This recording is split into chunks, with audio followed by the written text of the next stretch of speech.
quickly, Mr. President, I mean, as we contemplate our policies for vehicle electrification infrastructure, there's some lessons to be learned from the Rural Electrification Administration of Franklin Roosevelt. Exactly right. That's right. I mean, just look at Tennessee Valley. Yep.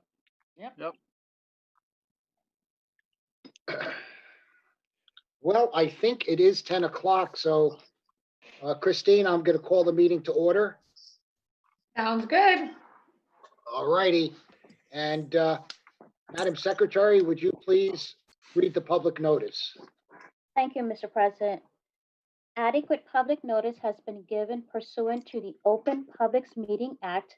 Notice have been posted on the board's website and been delivered to Department of State and newspapers of broad circulation within the state. Thank you, Ada. And roll call, please. Commissioner Holden, Here? Commissioner Solomon, Here.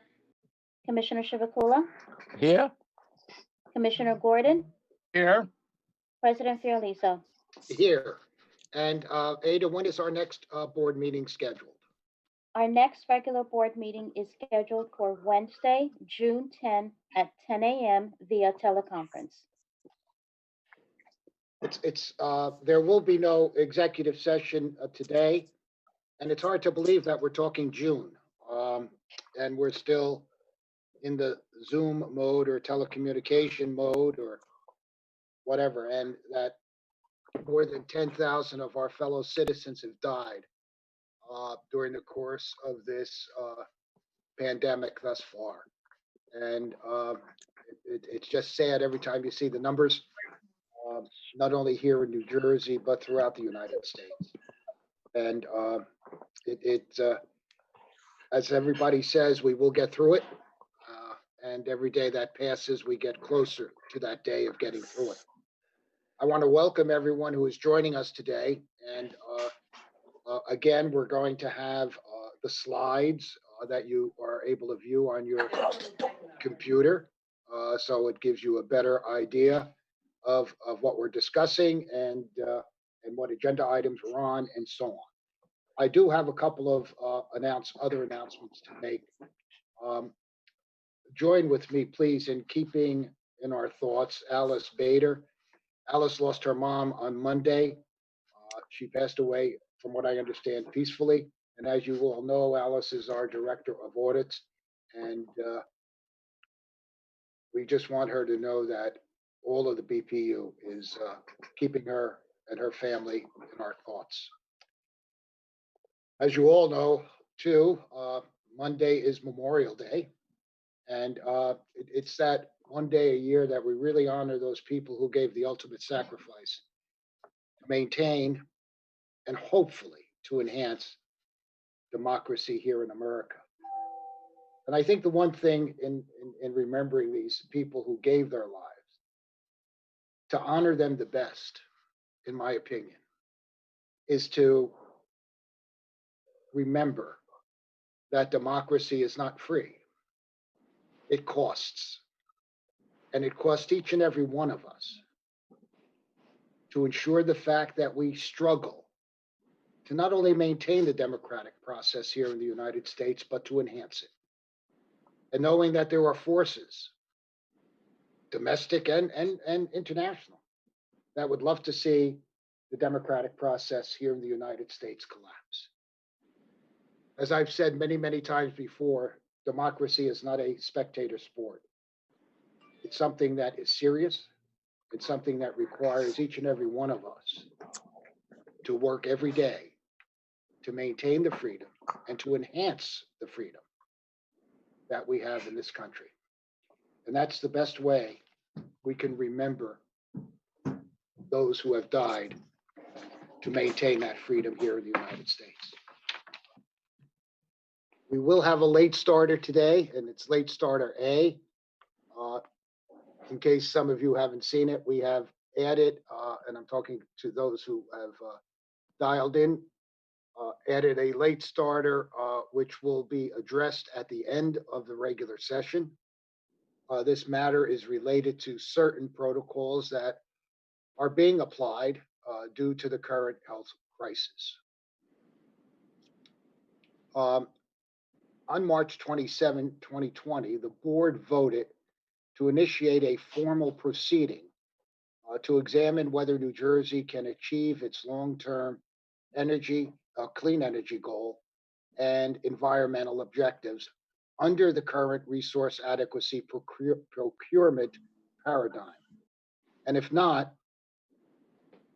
recommend how best to meet New Jersey's resource adequacy needs in a manner consistent with the state's clean energy and environmental objectives, while considering, as we always do, the costs to utility customers. The notice of written comments identified 4 key subject areas for comments.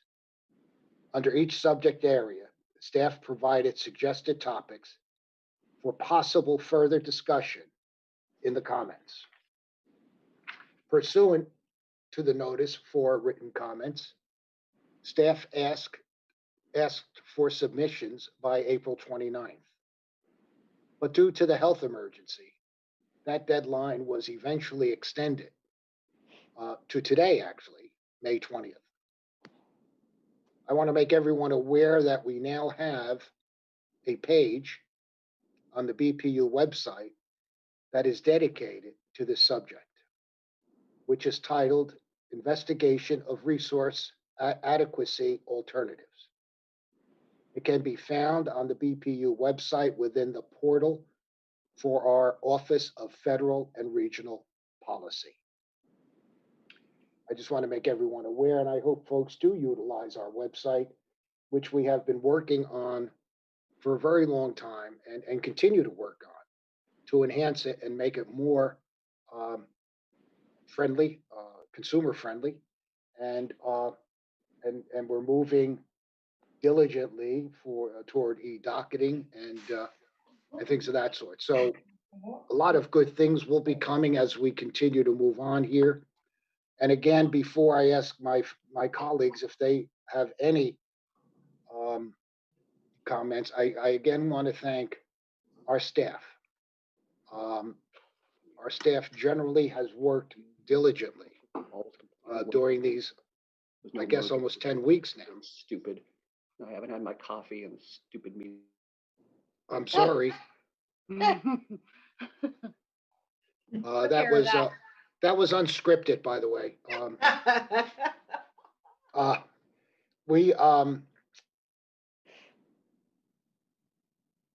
Well, I guess we should get to the agenda, but it's important that these things are remembered and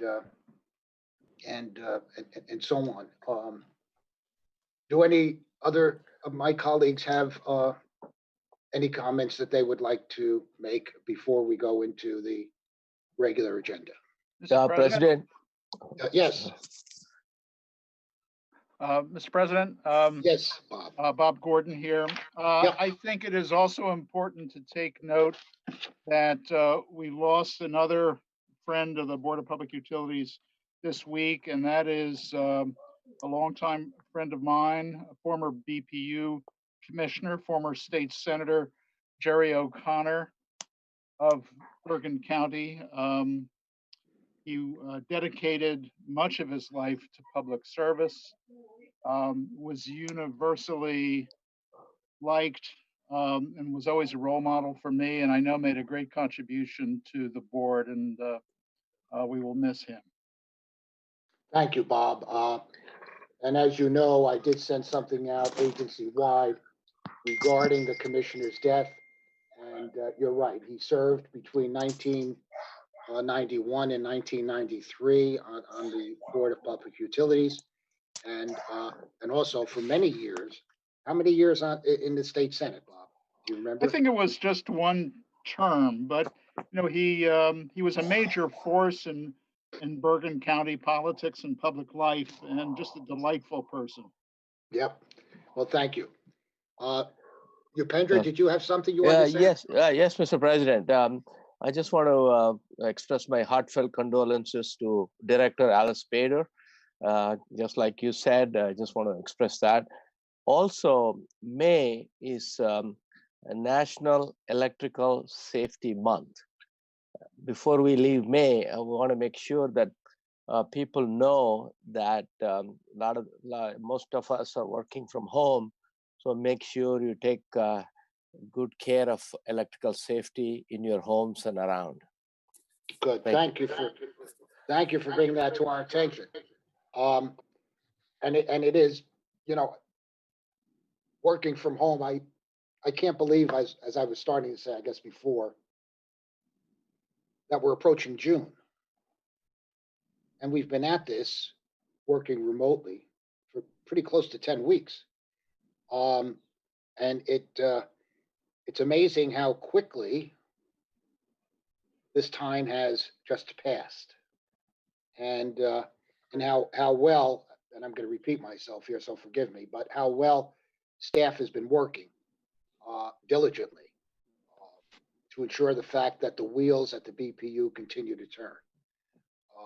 And it's with their cooperation and their dedication, and I'm in contact with many of them during the course of every day, how we are accomplishing things in spite of the adverse conditions we're working under. And I certainly will keep everyone informed as we continue as to when we may be going back to the office, and I would give everybody enough notice as soon as we become aware of where and when this is going to happen.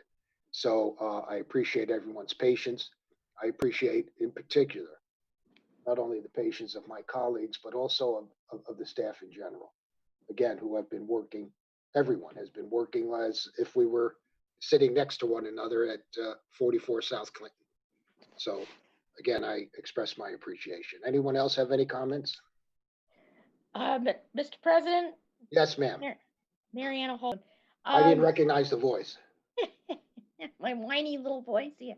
I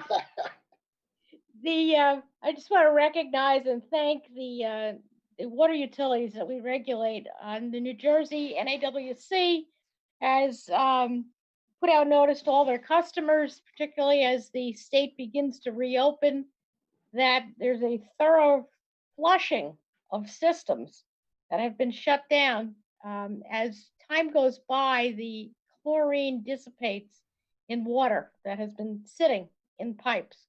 And the fear is if you don't flush it out, that'll build up Legionella, and we'll be in the same kind of boat that we're in now with COVID, with pneumonia and those kinds of ancillary diseases. So I applaud them for stepping up early, and let's hope all the municipal systems do the same. Yep. Thank you, Commissioner, for bringing that to our attention. Excellent. Anyone else? Ada, the consent agenda, please. Thank you, Mr. President. On the following consent agenda items, 1A, 3A, 4A, 4B, and 9A. So moved. Second. Roll call. Commissioner Holden, Yes. Commissioner Solomon, Yes. Commissioner Chivukula, Yes. Commissioner Gordon, Yes. President Fiordaliso. Yes. And that's it for the consent agenda. Yes, thank you, Mr. President. We will now proceed with the regular agenda, and first up is audits. And due to Alice's mother's passing, Bill Foley will be presenting. Bill, 1A. I just unmuted myself. Good morning, Commissioners. Can you hear me? Good morning. Okay. Yes. So the first matter deals with the comprehensive management audit of Atlantic City Electric Company. Yep. On March 11th, 2020, Liberty Consulting submitted its final audit report. Staff is not seeking a ruling on the merits of the recommendations set forth in the final report at this time. Staff is asking that you accept the final report for filing purposes only and release the public version of the final report for comments due June 20th, 2020. Staff believes Liberty Consulting Group satisfactorily completed the audit report and consistent with the terms of the agreement. Staff further recommends that the holdback fees in the amount of $250,813.60, pending the acceptance of the final report for filing purposes only, be released to Liberty Consulting. So that's the first matter. So moved. Thank you, Bill. Second. Can I have a motion and then we can discuss it? I moved it. Oh, I'm sorry. And I seconded it.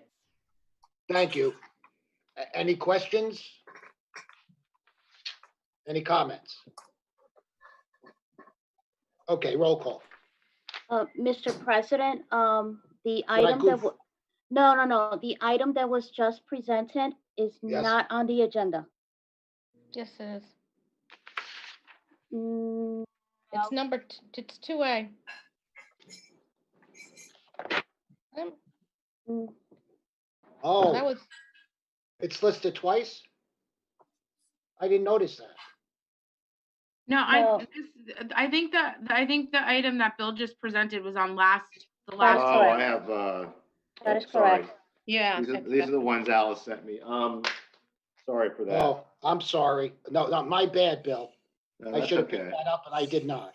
we'll still accept their audit report. Okay. One more time, with feelings. For a second time, yeah. We just wanted to put the icing on the cake, Bill. Yeah, I'm sorry about that. No, my bad. I should have picked that up. I'm sorry. Let's go to 1B. What's 1B for just to make sure I don't read something off, is that the acceptance of a settlement letter with Homemade? That's 1A. That's one A. Okay, That's 1A, yes. Doing Okay. business as utility. All right. okay, so I hope we're on the right one here. I think we are. Okay, so this involves Homemade LLC doing business as Zentility, continued to operate as a registrant with the registration expired. Did not file a renewal application prior to the registration expiration date. In order to resolve this matter of the violation, Homemade LLC filed an offer of settlement of $700 with the board for approval. They also filed an initial application as an energy agent, energy consultant, and private aggregator for your approval. This agenda item before you involves two separate matters on which you will vote. Staff believes the offer of settlement is reasonable upon the alleged violation for the company and recommends that the board accept the offers of settlement offered by Homemade LLC, subject to the conditions of the settlement orders and draft orders. Okay, Given can that I they're have going the, Go ahead. I'm I will sorry. move the approval of the settlement of Home Aid LLC doing business as Zentility. Second. Questions, comments? Roll call. On the motion to approve staff's recommendation to accept Homemade LLC doing business as Zentility offer of settlement, Commissioner Holden, Yes. Commissioner Solomon, Yes. Commissioner Chivukula, Yes. Commissioner Gordon, Yes. President Fiordaliso. Yes. Now a motion on the second portion. I'll move the registration application of Homemade LLC doing business as Zentility. Second. Questions, comments? Roll call. On the motion to approve staff's recommendation to accept Homemade LLC doing business as Zentility initial registration, Commissioner Holden, Yes. Commissioner Solomon, Yes. Commissioner Chivukula, Yes. Commissioner Gordon, Yes. President Fiordaliso. Yes. Thank you, Bill. We have one more, I think. Yes. This is Make the Switch. Oh, make the switch. Yes, I see it. Yes, I'm sorry. Go on. LLC, doing Yep. the, same situation, operating as an energy agent, energy consultants. As a result of the correspondence and telephone conversations, Make the Switch has submitted an offer of settlement, which is attached here below. The offer was a monetary amount of $1,200 to resolve all issues concerning the violations by staff. Staff recommends that the board accept the offer of settlement. Given that there are no investigations pending with regard to Make the Switch, being provided in New Jersey. Staff recommends the board approve the initial registration make the switch to be an energy agent and private aggregator. Have a I'll move motion? the approval of the settlement of Make the Switch USA LLC. Second. Questions, comments? Roll call? On the motion to approve staff's recommendation to accept Make the Switch USA LLC offer of settlement, Commissioner Holden, Yes. Commissioner Solomon, Yes. Commissioner Chivukula, Yes. Commissioner Gordon, Yes. President Fiordaliso.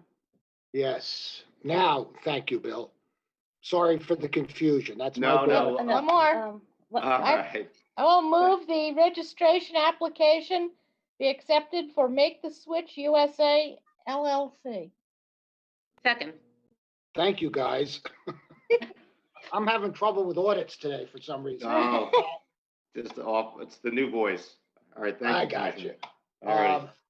Questions, comments? Roll call. On the motion to approve staff's recommendation to accept Make the Switch USA initial registration, Commissioner Holden, Yes. Commissioner Solomon, Yes. Commissioner Chivukula, Yes. Commissioner Gordon, Yes. President Fiordaliso. Yes. Now, finally. Thank you, Bill. Thank you. And I put a tie on for this, and I didn't even get on the screen. All right. Have a good day, everyone. It's a nice Take it looking off. tie. All right. Take care. Take it off. All right. Bye-bye. Bye-bye. Okay, that brings us to energy. Stacy, Good morning, commissioners. Morning. good morning. For item 2A relates to an October 31st petition filed by Atlantic City Electric Company seeking authority to maintain the administrative fee and rider regi charge associated with the company's SREC 2 program for calendar year 2020. The company's SREC 2 program was approved in a December 2013 board order. In that order, the administrative fee for the SREC 2 program participants was set at $17.07 per SREC. According to ACE, if it utilized the cost recovery provisions from the 2013 order, the company would have to increase the administrative fee to $118.45 per SREC, which may cause participants to withdraw from the program. Accordingly, ACE requested authorization to carry forward the unrecovered administrative fee balances for recovery in future annual periods and maintain the fee at $17.07. ACE also proposed to maintain the rider regi rate for recovery of SREC 2 program costs at 0 per kWh. By order dated December 20th, the board approved the continuation of the administrative fee at the previously approved rate of $17.07 per SREC for calendar year 2020, and noted that the parties would continue to review all other issues related to the petition. ACE made subsequent updates to exhibits to reflect actual data through December 31st, 2019. The parties have executed a stipulation recommending the board's previously approved administrative fee of $17.07 per SREC be maintained for the remainder of calendar year 2020, and that the rider regi charge applicable to the program's direct charges be maintained at its current rate of 0 per kWh. There is no ratepayer impact as a result of the stipulation. Staff recommends the board issue an order approving the stipulation and directing ACE to file revised tariffs by June 1st. So moved. Second. Questions, comments? Roll call. On the motion to approve staff's recommendation, Commissioner Holden, Yes. Commissioner Solomon, Yes. Commissioner Chivukula, Yes. Commissioner Gordon, Yes. President Fiordaliso. Yes. To be, Stacy, regarding the Township of Butler and their electric company.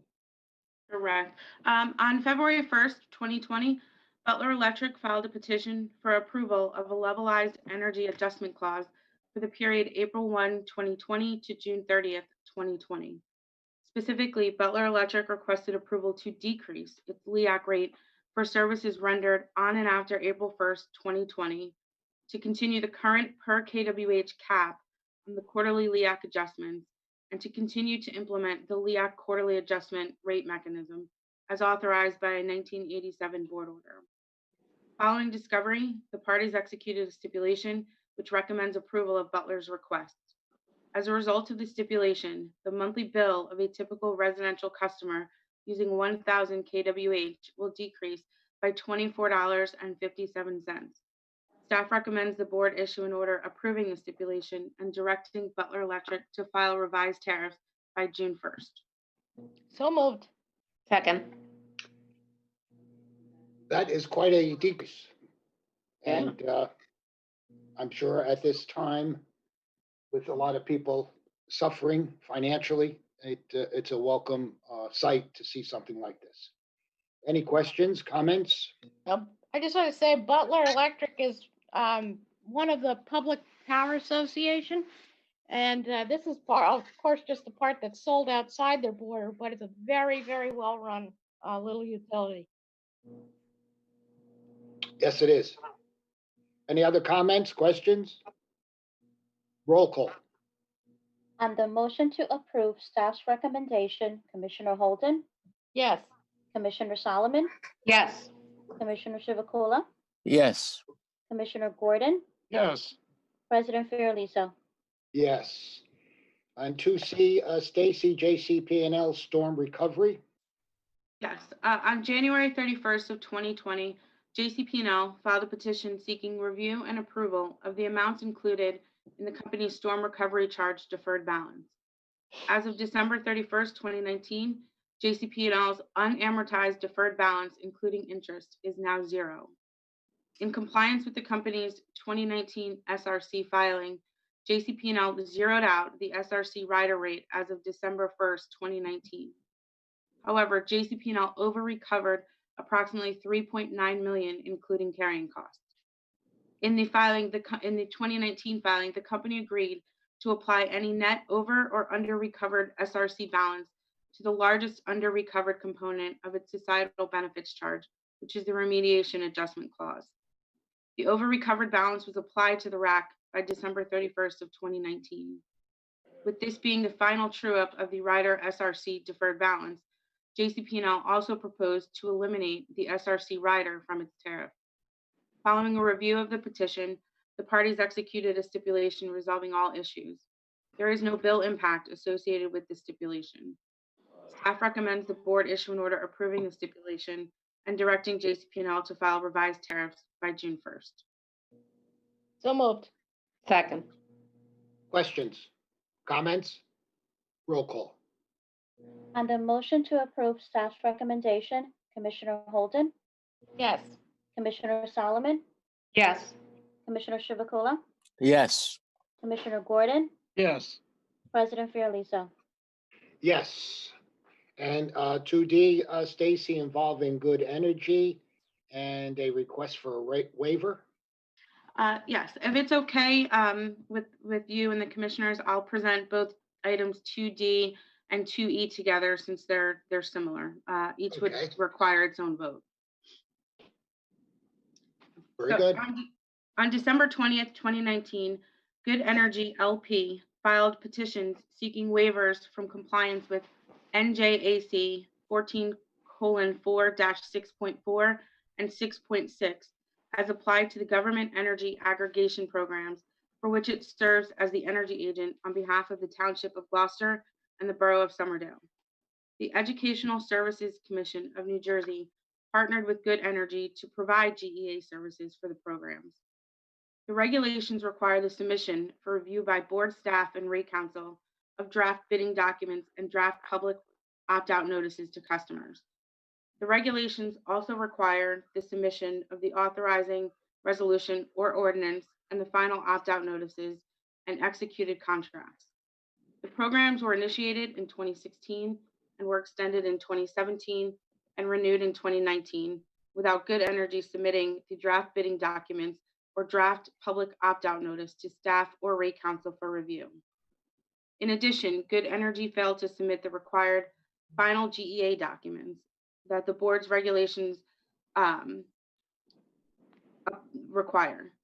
Good Energy asserted in the petitions that it understood that the regulations applied to the initial implementation of programs, but did not believe the regulations applied to the submittal of documents for any extensions, subsequent bids, selection of suppliers, notifications, or final contracts.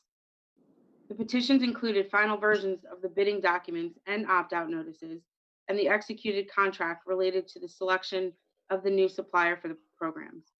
In addition, the petitions included the 2017 extension contract and the related final opt-out notice. Rate Counsel has submitted comments in these matters and does not object to the granting of the waivers. Staff has reviewed the documents submitted by Good Energy and Rate Counsel's comments. Staff recommends the board accept as within time Good Energy's submission of its draft and final GEA documents for these programs at this time, despite Good Energy's failure to do so in accordance with the time frame set forth in the NJAC. Further, staff recommends the board waive certain NJAC requirements for these matters. Let's take MGE first, which is all township, not only Good Energy, but township. Uh-huh. I think the president sounds like the Terminator. Yes, Yeah, you were very garbled. Was I? Yeah, Still still are. are. President, you might want to try hanging up and calling back in. I think that's the quickest solution. Or signing off, I should say, and calling back in.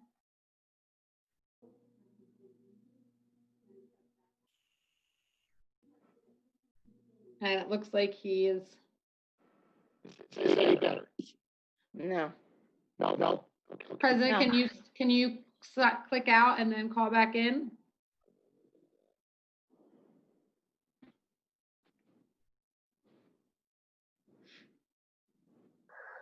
Christine, why can't you just get out of the audio and connect the audio again?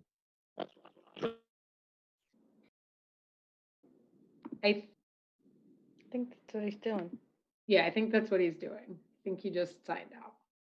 So let's just give him a moment.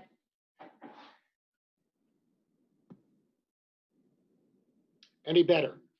Yes. All right, let's try that. I'll move it. Thank you. That's 2D, involving the Township of Gloucester and Good Energy. Yes. Second. Questions? Comments? Roll call?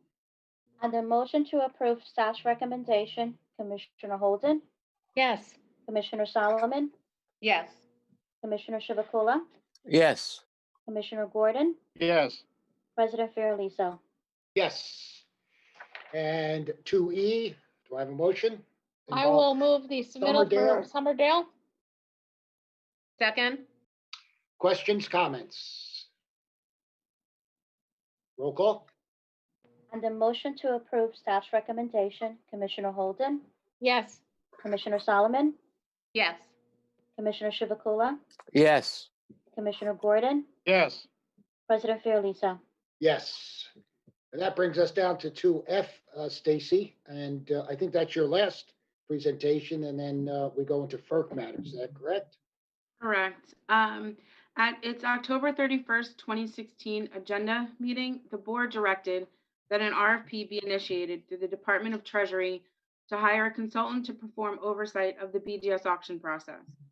The Department of Treasury subsequently notified staff in writing that the board has the authority to issue RFPs on this subject matter without consultation or coordination with Treasury. At its April 21st, 2017 public agenda meeting, the board authorized staff to issue an RFP on behalf of the board to hire a consultant to perform the oversight of the auction process. The RFP was created by staff and released to the public for bid. After scoring, the evaluation committee determined that Bates White LLC should be awarded the RFP contract, which the board approved. The contract was for a 3-year period beginning with the 2018 BGS process, which commenced July 1st, 2017, and will expire on June 30th, 2020, or upon the board's acceptance of Bates White's final report in connection with the 2020 auction process.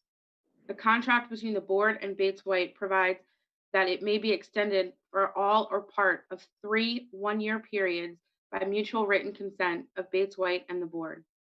Based on its continued satisfaction with Bates White's performance, Staff is now recommending that the board authorize staff to extend the contract for the first one-year term in order to complete the 2021 PGS procurement process. So moved. Second. Questions, comments? Roll call. On the motion to approve staff's recommendation, Commissioner Holden, Yes. Commissioner Solomon, Yes. Commissioner Chivukula, Yes. Commissioner Gordon, Yes. President Fiordaliso. Yes. Thank you, Stacy. Thank you, Commissioners. Okay, as far as G is concerned, Ms. Holland, I think you're up. 2G regarding a FERC matter. So you're up All and running. right, can you hear me? Very well, thank you. Great. All right, much improved from last agenda meeting. Item 2G, this case involves the return on equity, or ROE, for the abandoned Potomac Appalachian Transmission High Line. We call this the PATH project. The PATH project was first identified in 2007 through the PJM Regional Transmission Expansion Plan process. For context, the PATH project is of the same vintage as the Susquehanna-Roseland Transmission Project. The PATH project was planned to be a 765 kV line running from West Virginia to Maryland with an estimated cost of $2 billion. PJM assigned construction responsibility to Allegheny Power and AEP, who formed a joint venture known as PATH to construct the project. PATH proceeded with design, engineering, and procurement associated with the PATH project, which, as we know, was ultimately abandoned by PJM. On September 28th of 2012, PATH filed for approximately $121.5 million in abandonment costs associated with the PATH project from January 1st of 2008 through August 21st of 2012. At this time, back in 2012, the board intervened in the proceeding shortly after PATH filed that abandonment filing at FERC. The proceeding continued until January of 2017. By opinion 554, FERC found that PATH's 10.4% base ROE was unjust and unreasonable. FERC further found that a base ROE of 8.11% was just and reasonable as a base ROE for the PATH project. As you would expect, PATH sought rehearing of FERC's order. FERC ultimately denied rehearing, in part maintaining that the 10.4% base ROE was unjust and unreasonable. As to the methodology FERC used for determining that 8.11% was just and reasonable, FERC directed parties to submit supplemental briefs. Several public entities, including the Maryland Public Service Commission, Maryland Office of People's Counsel, Pennsylvania Office of the Consumer Advocate, Pennsylvania Office of the Consumer Advocate, and New Jersey Rate Counsel worked on a brief responsive to FERC's request. In supporting FERC's methodology for the base ROE, the brief proposes a base ROE of 8%, but acknowledges that FERC's 8.11% is acceptable. The brief and analysis contained in there with the 8 to 8.11% base ROE are wholly consistent with the board's positions in this case to date and in other pending transmission ROE cases at FERC. The brief is also consistent with the state of New Jersey's policy on transmission ROEs, most recently stated in Strategy 5 of the 2019 Energy Master Plan. Therefore, staff took action to sign on to this brief with the other parties on behalf of the board when it was filed on May 1st. Today, we recommend ratification of staff's action to join this brief on behalf of the board. So moved. Second. Questions? Yeah, Cynthia, what impact this decision would have on some of the other formula rate-based transmission projects, especially affecting New Jersey, like the PS? I think certainly this case and with FERC's methodology incorporated here could have implications across various other transmission ROE outcomes because it really gets to FERC's methodology. I will note that there is a reply brief pending and there are items listed on FERC's open meeting agenda tomorrow, which would also have implications for calculating base ROEs going forward. Question? Thank you. Question is Bob Gordon. Yes, I'm just curious, why was this multi-billion-dollar project abandoned? Ultimately, it was determined that it was not necessary. And I would have to go back to the specifics for some of the like the actual calculations associated with it. It's been quite a while, but it was ultimately determined that it was no longer necessary to construct such a significant project in this part of the country. I think demand just wasn't there. Okay, oops. Thank you.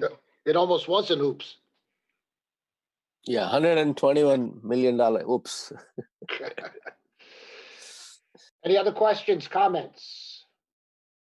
Roll call. On the motion to approve staff's recommendation, Commissioner Holden, Yes. Commissioner Solomon, Yes. Commissioner Chivukula, Yes. Commissioner Gordon, Yes, President Fiordaliso.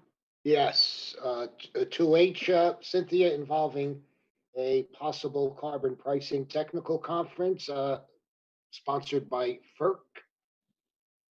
Yes. So this item originates from a large and diverse group of petitioners. This group of petitioners includes generation interests and environmental organizations that have petitioned FERC for a technical conference or workshop to discuss carbon pricing in the wholesale market. The petitioners plainly indicate that all they seek is a discussion of this topic to complement the ongoing discussions among the states. Notably, Virginia and Pennsylvania are considering joining New Jersey in RGGI, and among the regional transmission organizations like NYISO and PJM. For example, just yesterday, PJM held another meeting of its carbon pricing senior task force, which is considering border adjustments to address leakage from RGGI. The petition does not request any action from FERC beyond the scheduling of a technical conference and expressly disclaims interest in FERC rulemaking or other federal administrative action. The petition even acknowledges that federal action may be unnecessary because states like New Jersey may have the ability to proceed on its own authority. Petitioners merely seek a continuation of the discussion started in a 2017 technical conference in which the board actively participated.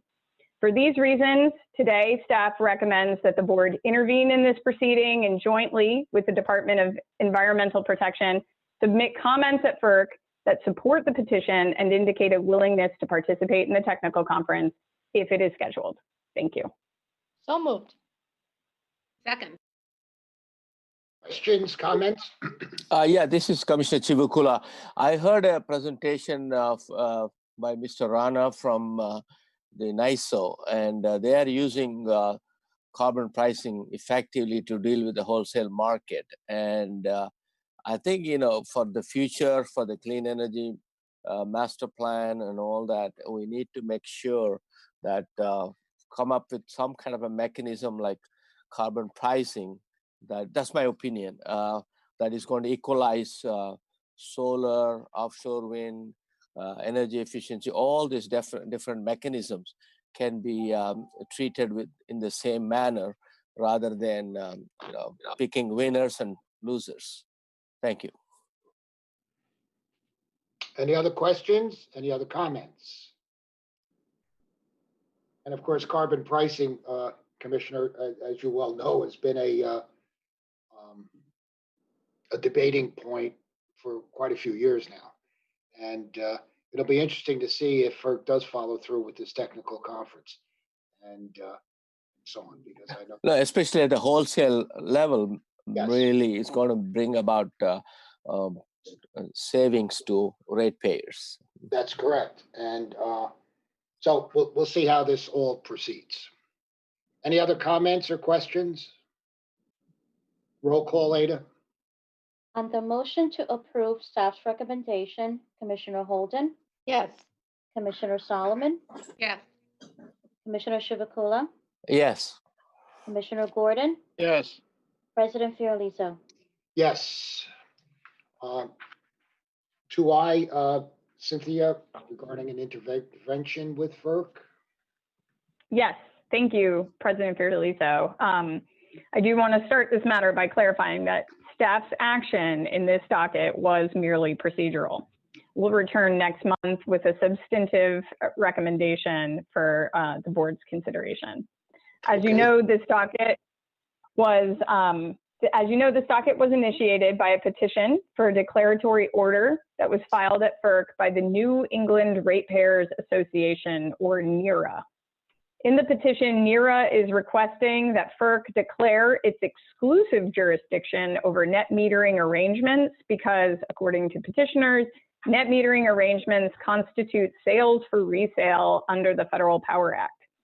The petition further requests an order declaring that the rates for such sales be priced by the Commission in accordance with the Public Utility Regulatory Policies Act, which is PURPA, or the Federal Power Act.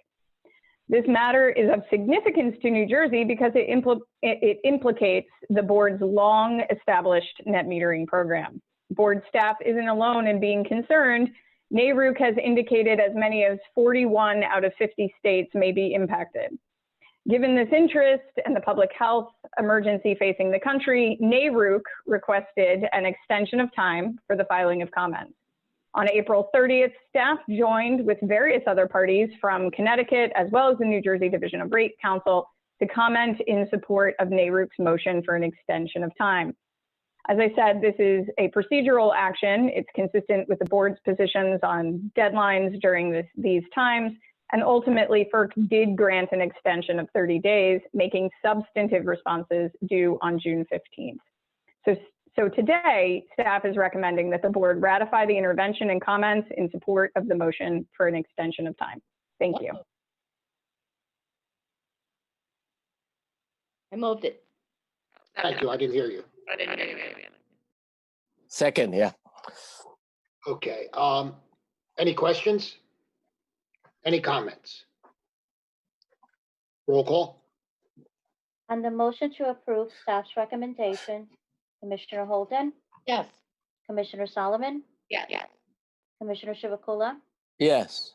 Commissioner Gordon, Yes. President Fiordaliso. Yes. Diane, I think you're getting the same interference that I got. Am I any better now? No, you're crackling. Okay, I'll go off and sign back in.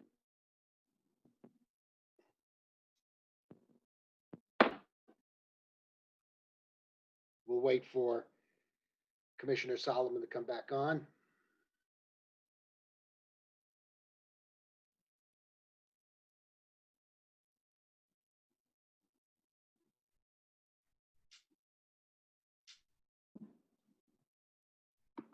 Is that any better? Much better. Thank you. Yep. Excellent. Okay. We voted Okay. on that. Yes. So we're going to 2J and Yep. regarding a MOPR Yes. situation. It is quite a situation. Last but not least, staff continues to advance the board's interest in the minimum offer price rule, or MOPR proceeding, through the compliance phase. By order dated December 19th, 2019, FERC substantially expanded PJM's minimum offer price rule to cover all state-sponsored resources in PJM's capacity market. This MOPR expansion is expected to increase capacity prices and exclude new clean energy resources from the market. In addition, FERC acknowledges that this lengthy MOPR proceeding has caused delay in PJM's 3-year forward capacity auction schedule. PJM was required to submit a compliance filing to address the auction timeline and revise the tariff to implement FERC's dramatically expanded MOPR. PJM made the required compliance filing on March 18th of 2020. My staff and I worked with the Organization of PJM States Incorporated, or OPSI, to prepare robust comments in response to the compliance filing. In addition, we prepared comments specific to the board's interest in this proceeding. notably staff protests that PJM's proposed auction timeline is unworkable. Among other timing issues, the quote, legislative contingency clause does not recognize the potential for regulatory action from states, such as the board's own investigation into resource adequacy alternatives, which you mentioned this morning, Mr. President, has comments due today and reply comments due in late June. In addition, FERC's own action to require further compliance filings from PJM renders this June 1st deadline impractical. Separately, however, staff acknowledges that PJM's compliance filing correctly determined that Order 1000 projects are not state subsidies, correctly clarifies that the Hope Creek nuclear unit should be viewed along with Salem 1 and 2 for purposes of cost calculation, and that default service auctions, such as New Jersey's basic generation service auction, are not state subsidies. Because this filing is consistent with the board's policies in this matter and related proceedings, staff took action to file on behalf of the board on Friday, May 15th. Today, staff recommends ratification of the protests and comments filed on behalf of the board. Thank you. So moved. Second. This is, this MOPR, and I think every time it comes up or we talk about it and so on, we can't really emphasize enough the importance of this ruling by FERC and subsequent actions taken. It has the potential, and I'll repeat it again, to harm portions of our clean energy program. And we have the full support of OPSI.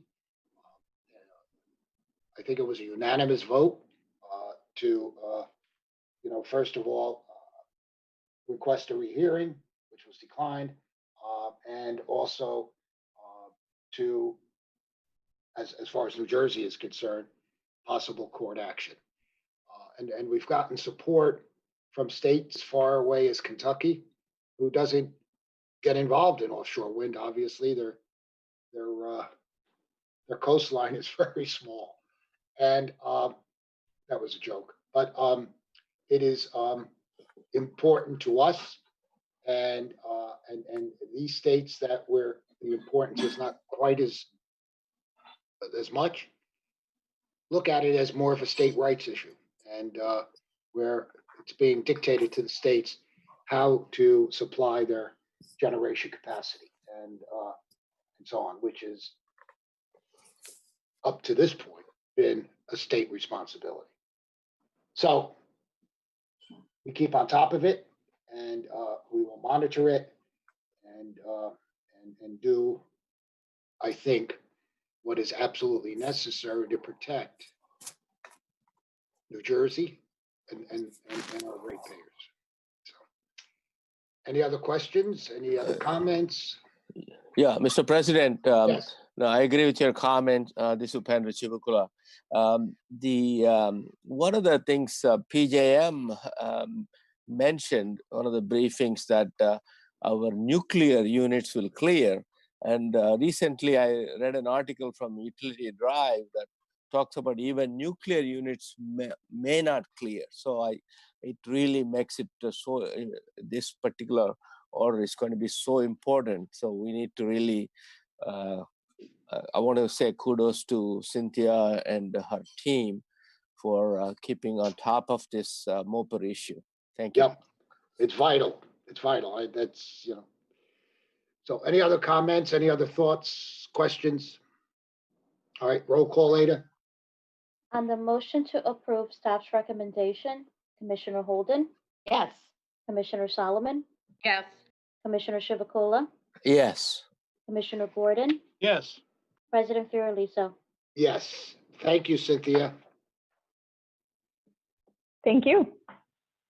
That brings us to cable television. There are no items for consideration here. Brings us down then to telecommunications. Lawanda, Good morning, Commissioners. good morning. We have first item 4A. Lawanda, you're crackling. Uh-oh. Okay, I'm gonna log out and log back in. Okay. Today has not been our day, President. Maybe Yeah. there's a Zoom issue in general. Yeah, they're having a crackling problem. I wonder if there's medication for that. I'll look into it for the next meeting. Thank you.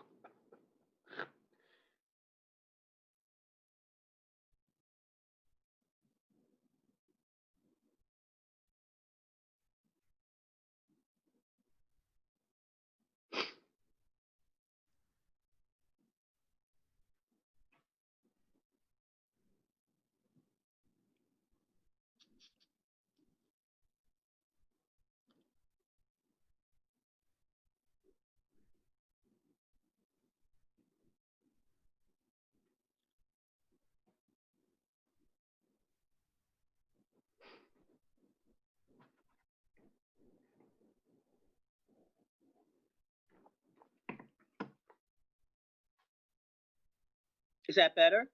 Much. Thank you, Okay. Lawanda. Thank you. That's Item 4A, 4A, correct. yes, AT&T? involves a petition by AT&T seeking board approval for a waiver of one of the board's rules involving the provision of access to utility customer service staff. NJAC 14:3-5.2A1 requires that all utilities operating in New Jersey must make themselves accessible to customers and board staff by maintaining a toll-free emergency telephone number at which customer service representatives can be reached quickly at any time of day or night, 7 days per week. Due to the various measures implemented across the country, such as social distancing and sheltering in place to address the public health emergency brought on by the COVID-19 pandemic, on March 23, 2020, AT&T found it necessary to adjust its call center hours below the required 24-hour, 7 days a week levels required under the board's rules in order to protect the health, safety, and welfare of its workers. As a result of these changes, AT&T's call centers are now operational from 8 a.m. until 8 p.m. on weekdays and from 9 a.m. to 6 p.m. on weekends. Customers are advised to call during the revised hours to reach a live agent to address service issues. On April 21, 2020, AT&T filed a petition with the board seeking a waiver of the board's call center operating rules as they apply to AT&T's actions on March 23rd. AT&T's request is consistent with the Governor's Executive Order 103, which declared a public health emergency due to COVID-19, and also authorizes state agencies such as the board to address the need for temporary rule changes brought on by the COVID-19 pandemic.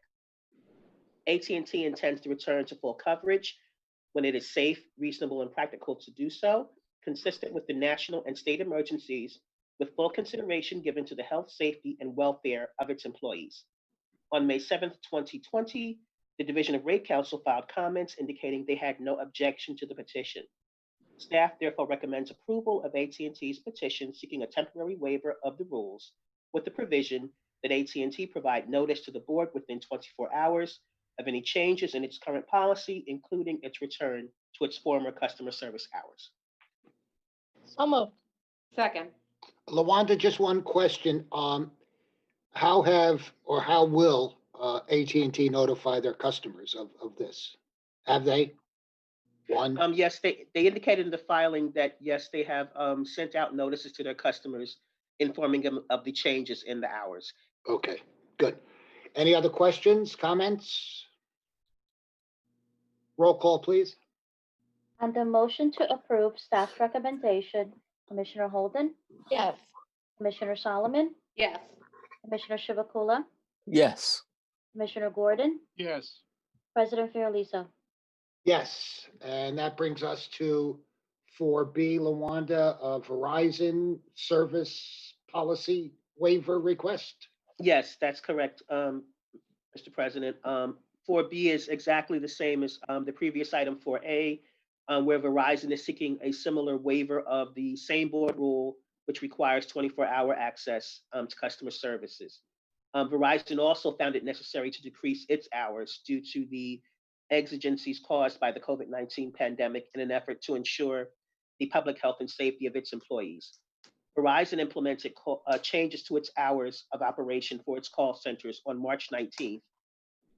And tech support operations previously offered 24 hours, 7 days a week were reduced to Monday through Saturday from 8 a.m. to 7 p.m. and Sunday from 8 a.m. to 5 p.m. On May 3rd, the hours were extended to 8 a.m. to 7 p.m. 7 days a week. Verizon expects to return to its normal operating hours consistent with the rule by the end of June 2020. On May 5th, Verizon filed its petition with the board seeking a temporary waiver of the board's rules requiring the provision of 24-hour access to customer service. On May 7th, 2020, Division of Rate Counsel filed comments also indicating they had no objection to the petition.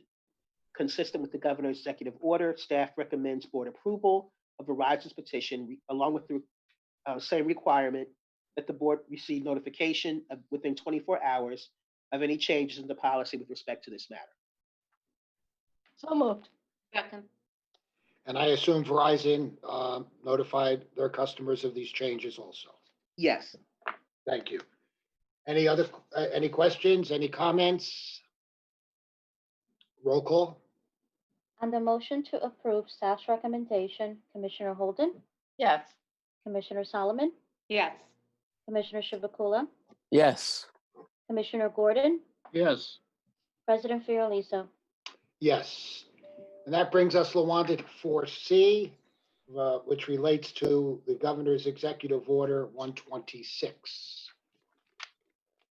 Yes, that's correct. 4C involves the implementation of certain directives that were contained in Executive Order 126, which was issued by Governor Murphy on April 13, 2020, which prohibited the disconnection of residential internet and voice services by all cable and telecommunications providers during the COVID-19 pandemic state of emergency.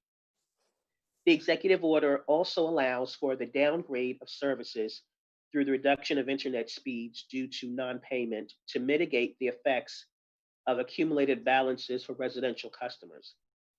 The executive order states that, quote, a cable or a telecommunications provider that provides residential internet and voice services to New Jersey residents may downgrade or otherwise reduce the quality of residential internet or voice services provided due to non-payment only if acting pursuant to a policy approved in writing by the Board of Public Utilities as long as this order remains in effect.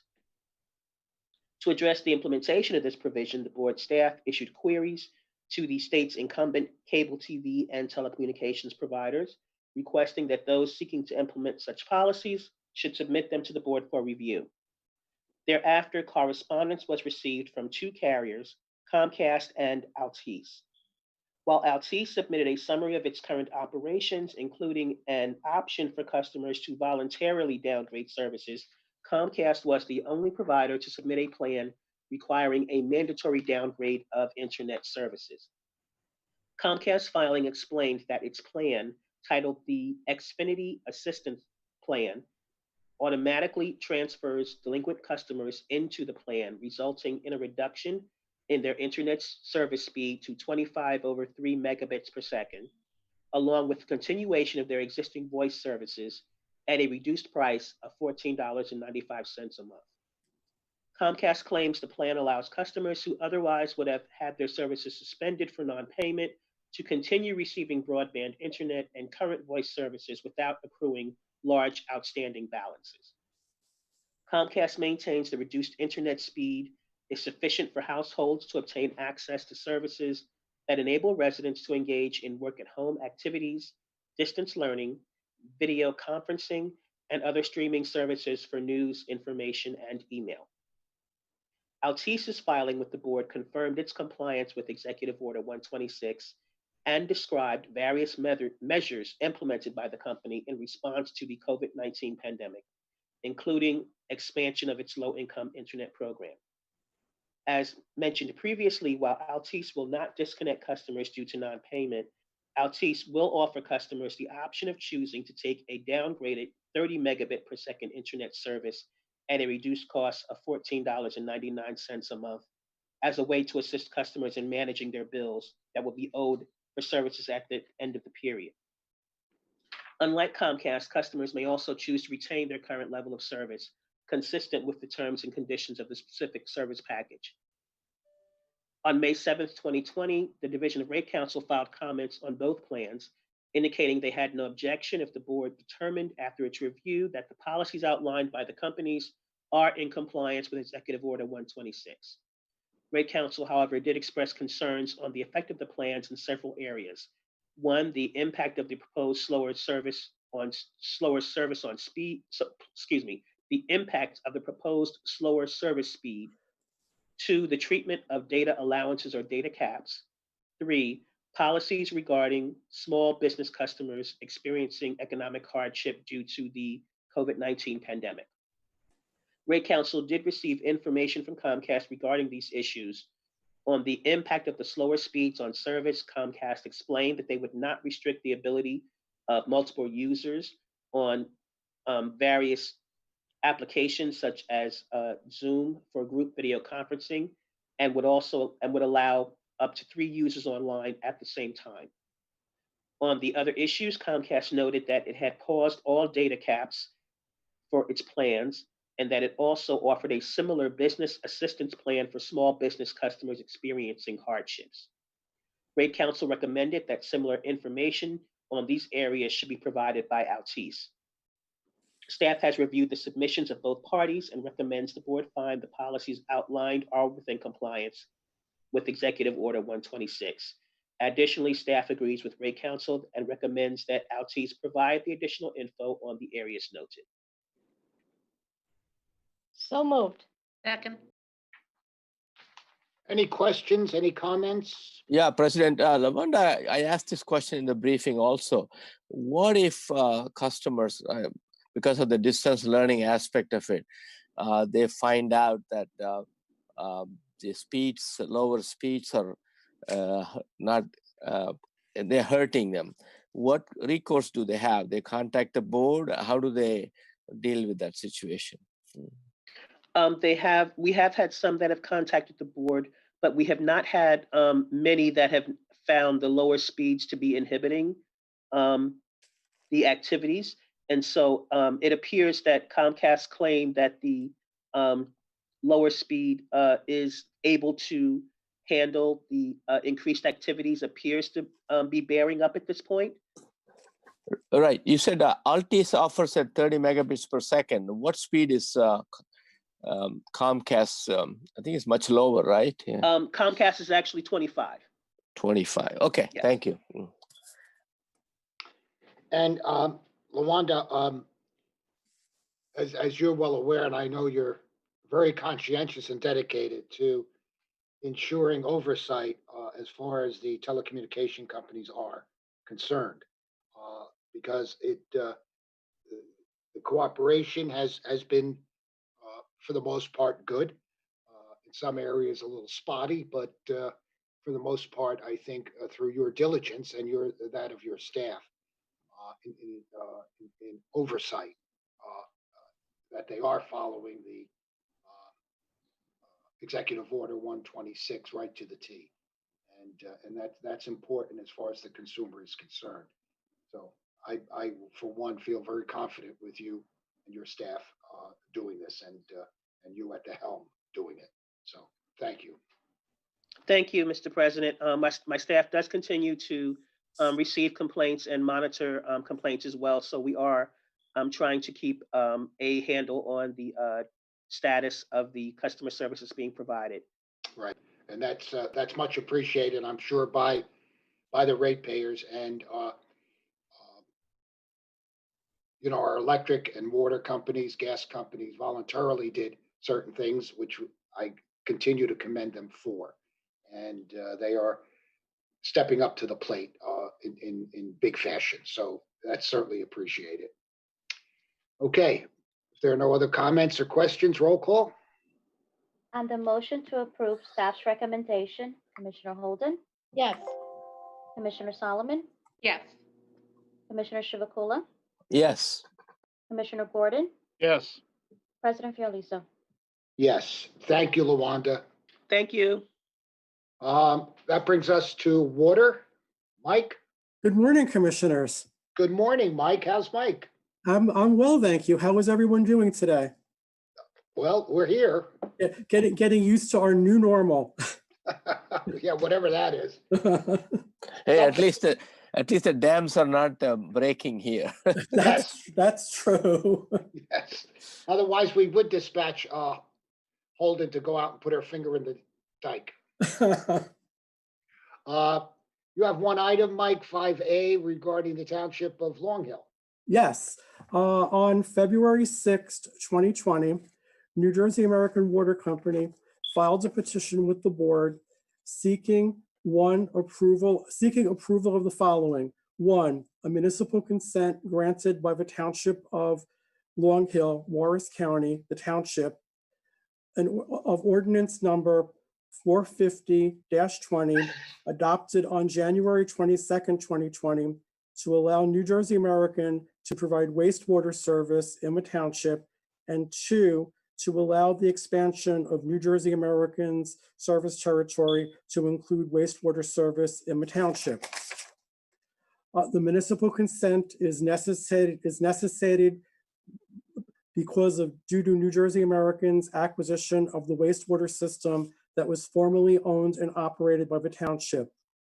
Because the wastewater system was owned by a municipality, and no board approval of the acquisition is required. Customers of the wastewater system rates will remain the same until at least New Jersey American's next base rate case. The wastewater system provides service to approximately 2,800 customers in the township, most of whom already receive water service from New Jersey American. Rate Council filed comments on April 28th, 2020, indicating that it did not object to approval of the municipal consent or the expansion of New Jersey American's wastewater service territory to the township. However, Rate Council did state that they would request that the municipal consent be limited to a term of 50 years, and that the rate-making treatment associated with the acquisition of the wastewater system or any construction related to the acquisition of the wastewater system should be addressed in a future New Jersey American base rate proceeding. As I mentioned, there is no impact on township customers' current rates because they will remain the same until a future base rate case. Staff recommends that the board approve the municipal consent in Long Hill Township and the expansion of New Jersey American service territory to include wastewater service in the township. So moved. Second. Questions, comments? Roll call. On the motion to approve staff's recommendation, Commissioner Holden, Yes. Commissioner Solomon, Yes. Commissioner Chivukula, Yes. Commissioner Gordon, Yes. President Fiordaliso. Yes. Thank you, Michael. You're welcome. Reliability and security, there are no items for consideration.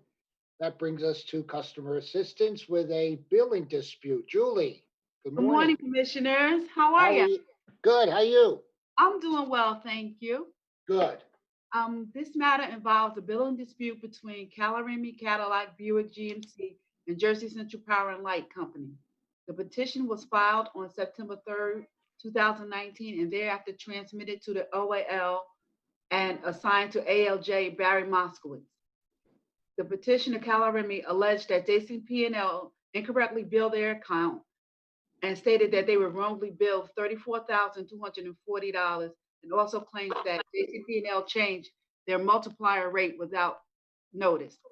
JCP&L, in its answer dated October 7, 2019, contended that services were supplied and billed in accordance with its board-approved tariff at 3.06. The company requested that the relief sought be denied. From June 2009 through February 2019, the meter constant for petitioner's account was 30. On February 14, JCP&L exchanged the meter with the same type of meter as had previously been used, and the technician noted that the meter constant of 30 was being used for the account. A meter constant is a number used in the calculation of a customer's usage in customer circumstances based on the configuration of the customer's electric service.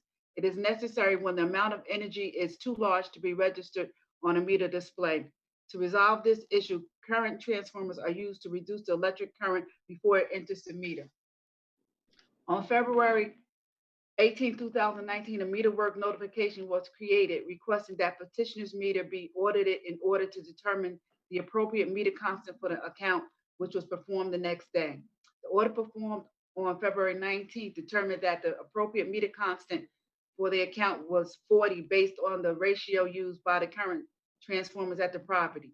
Another meter work notification was created on February 21st, requesting that a supervisor visit the property to verify the results of the audit.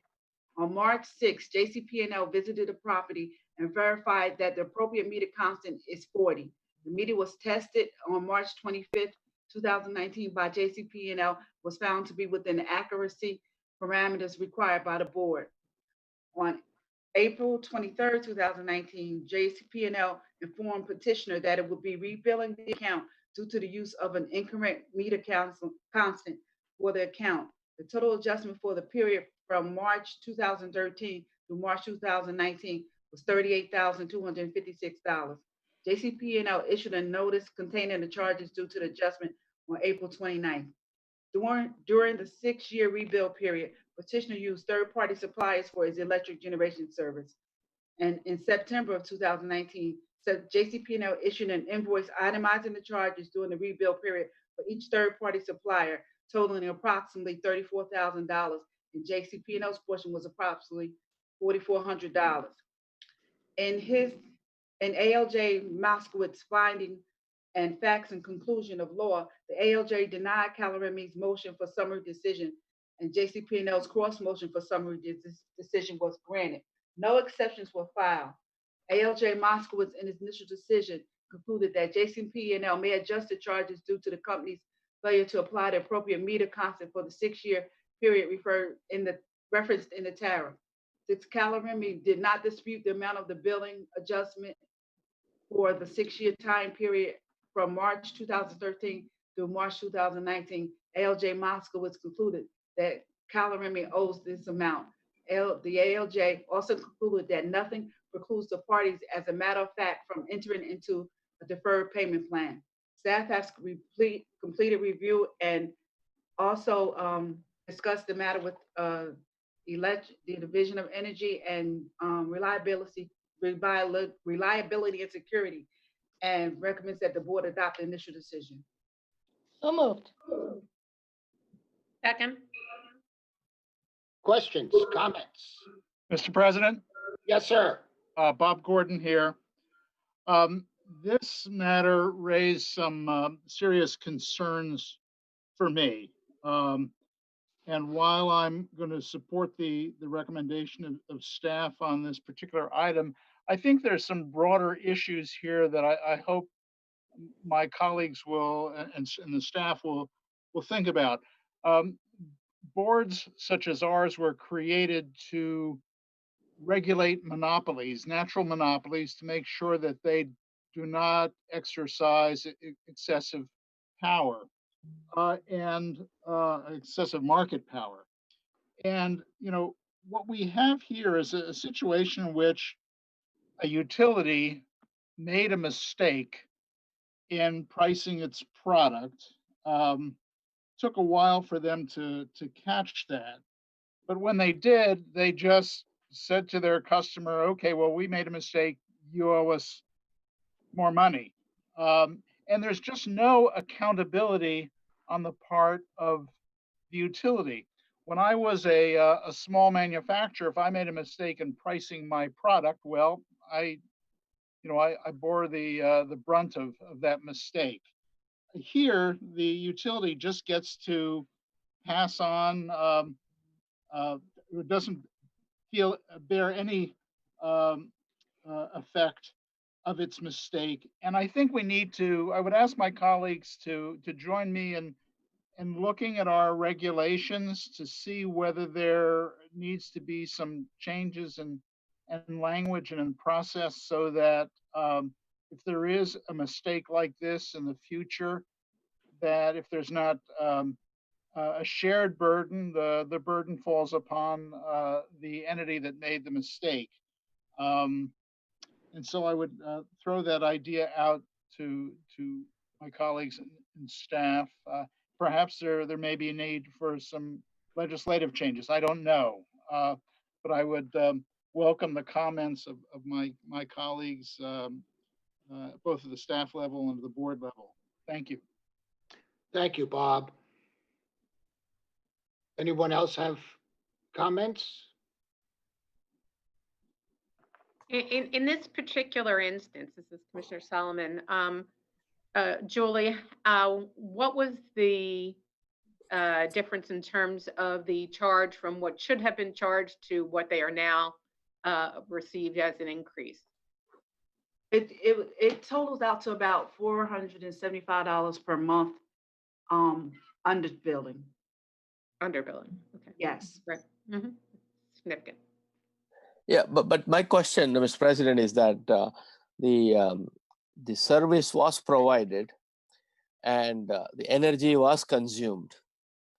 So it was a billing error in the sense of because they had a meter constant was wrong. I mean, if I don't know, we need to explore it further. But it's not. The utility is not charging for something that was not consumed. Yeah, Commissioner, if I may, this is Paul. One of the issues that also comes up is there is a statute of limitations and UCC issues that are here. We can certainly look at it, but it is part of the basis of the determinations of going back 6 years is other laws that may apply. So we can certainly look at it and see if there's anything in our regs. But I think that's one of the other things that particularly if you go to court or get an administrative law judge, they're going to look at those things as well. And I guess my only question is what responsibility does the customer have? Did they notice some irregularities or that suddenly the bill was less than it used to be?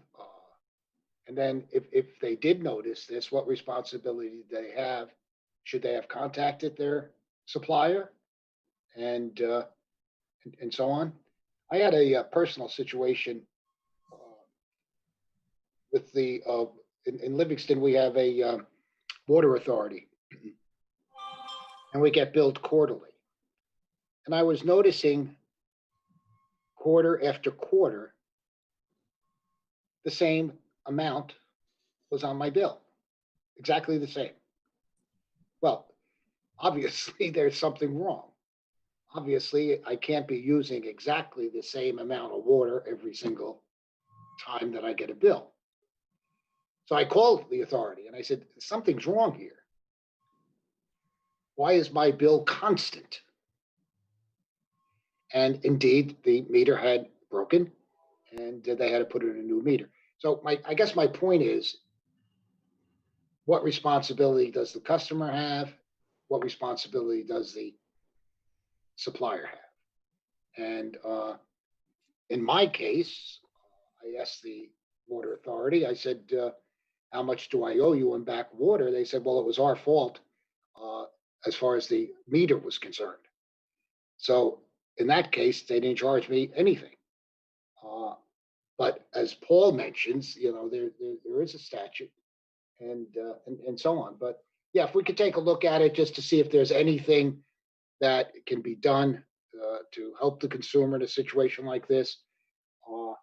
Obviously, the supplier in this case did take a reduced amount and so on. I guess there are always ways to work out the ultimate cost and what the customer is responsible for. But I think it's certainly something to work to take a look at without question. Okay. Any other comments? Commissioners, this is Suzanne Patnod. I reviewed it with Brandon Simmons at the Attorney General's office. The back billing issue may have actually gone back to 1974. So the customer definitely was receiving an advantage.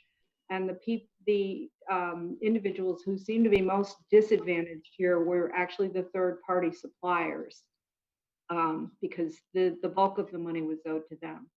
And as Paul said, the statute of limitations prevents any back billing beyond 6 years. So, and the fact that the customer didn't file any exceptions is telling, at least to me in this case. And I just wanted to weigh in with that. And I hope you're all doing well. I haven't seen any of you in person in 9 or 10 weeks now. Thank you, Suzanne. Yes. And I hope you're doing well and your family. Thank you for that input. Any other questions? Any other comments? Yeah, you don't want to see me. My hair is touching the ground. Is it in braids? Yeah, I think natural braids. I can't go to the braiding. All that I'm missing are my bell bottoms and beads. Well, there you go. Yeah, my wife called me a hippie the other day. Well, there you go. As long as she's not keeping you in the basement. Then I'll join Vice President Biden. Okay. If there are no other comments or whatever, roll call. On the motion to approve staff's recommendation, Commissioner Holden, Yes. Commissioner Solomon, Yes. Commissioner Chivukula, Yes. Commissioner Gordon, Yes. President Fiordaliso. Yes. Thank you, Julie. You're welcome. Have a good one. You stay safe here. You too. Thank you so much. Okie doke. All right, that brings us to clean energy. And I think first up is Mr. Ferris regarding ocean wind and some personnel changes. Yes, good morning, Mr. President. Good morning, Good Commissioners. morning, Jim. This matter addresses the process related to changes in key employees for the Ocean Wind 1100 megawatt project awarded by the board on June 12, 2019. The board rules at NJAC 14:8-6.5A detail the requirements for offshore wind applicants and include that all offshore wind applicants submit a list of key employees, including resumes and relevant work experience. A key employee is defined in the rules as, quote, any individual employed by the applicant in a supervisory capacity or empowered to make discretionary decisions with respect to the project, end quote. The rules also state that the applicant is not permitted to replace key employees without prior approval of the board. For the duration of the project, the board must receive notification of the departure of any key employee and must be provided with the expertise and qualifications for any new key employee, also subject to board approval. Staff recognizes the importance of having qualified and experienced key employees at Ocean Wind. Staff also appreciates that Ocean Wind must have the ability to manage its key personnel and to make changes. Implementation and timing concerns respecting the process surrounding board approval and lead times could potentially delay Ocean Wind from securing key personnel in a timely manner. Consequently, staff recommends that the board delegate to staff limited administrative authority with respect to determinations concerning replacements or modifications proposed regarding Ocean Wind's key employees. Staff is closely involved with the Ocean Wind project and routinely coordinates with Ocean Wind's key employees. As a result, staff is appropriately positioned to make informed decisions as it pertains to Ocean Wind's key employees and the qualifications needed for any replacement key employees.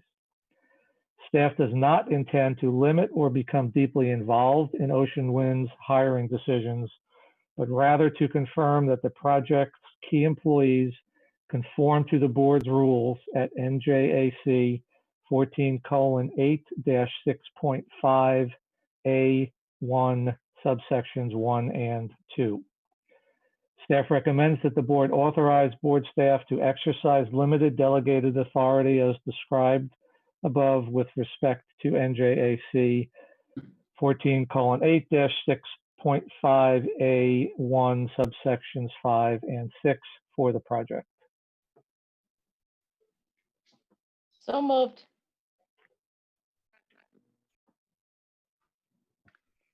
Do I have a second? Second? Okay, thank you. Jim, I agree. I don't think we want to get involved in the day-to-day operation of any company. Even though this is obviously extremely important matter, the company should be able to run its business as long as it's abiding by the regulations and the law and things of that sort. So I agree with that portion. What is a little concerning, and you and I have talked about this, Jim, is the amount of turnover. And I understand, this is a growing business. So people are going to jump ship from one company to another to ensure or to make a better salary, to have better opportunities, or whatever their motivation is. And so you're going to have a lot of turnover. The only thing concerning to me, honestly, is that because this is such a cornerstone of our clean energy program, that we have highly qualified people doing it. And I certainly trust you and your colleagues to ensure that fact. If you could just keep us informed as to how many personnel changes there are made within a certain period of time or something of that sort, so that we know exactly how much of a turnover is occurring at Ocean Wind. Anybody else have any comments or thoughts? Yeah, Mr. President, I think the number of personnel is seem to be quite large at the senior leadership. So we need to monitor it very closely. I know the industry is there are a lot of hopping from one company to the other, but I think it is, as you said, it is a very it's a crucial for our renewable energy, clean energy plans. So it's important that we stay vigilant on that. Yes, no question about it. Any other comments, questions? Mr. President, I just want to echo the same comments, and certainly I think Jim's been doing a great job keeping on top of this and has a flow chart of who's in management now, and we don't have any surprises we had a couple of months ago. So I think he is much more equipped to be able to keep track of this, and certainly has been on top of every issue with the offshore wind and keeping the commissioners informed. So I really appreciate that. Yep. And in addition to that, there are bi-weekly calls with Ocean Wind, evaluating the progress and evaluating personnel, evaluating a lot of things. So there is constant contact and interaction with Ocean Wind, which is extremely important from the state's perspective. And you have a person like Jim Ferris and his staff who know what they're doing, and it does provide a level of comfort. Any other comments or questions? Mr. President, if I could respond just briefly. Well, sure, Mr. Ferris. Mr. President, the Commissioner's staff certainly agrees with your concerns on this matter. As you've said, this is a growing industry. These types of personnel changes will occur. Staff does have confidence in Ocean Wind, that they recognize the importance of their key personnel, and they recognize the importance of this project. We have discussed with them previously concerns about the high degree of turnover. We will continue to monitor this very closely, and we will most certainly keep you all involved and informed on any future changes. Thank you, Jim. Any other questions or comments? Roll call, Ada? On the motion to approve staff's recommendation, Commissioner Holden, Yes. Commissioner Solomon, Yes. Commissioner Chivukula, Yes. Commissioner Gordon, Yes. President Fiordaliso. Yes. Diane, I think you're crackling again. Am I still crackling? Yes, Okay, I will exit and come back. we'll wait for you.